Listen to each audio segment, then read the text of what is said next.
Hello friend, in this video I will tell you how to reset maintenance light from the cluster.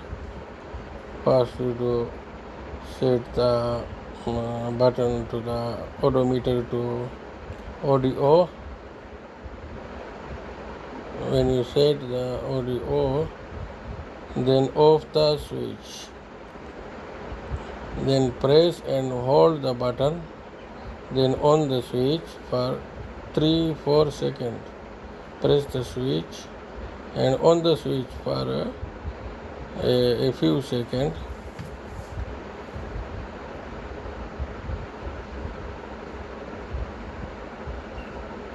Set the camera. Okay. Press and hold and on the ignition switch. Then on the ignition switch, the oil was automatically reset. Okay, it is done. Very easy. Thank you for watching.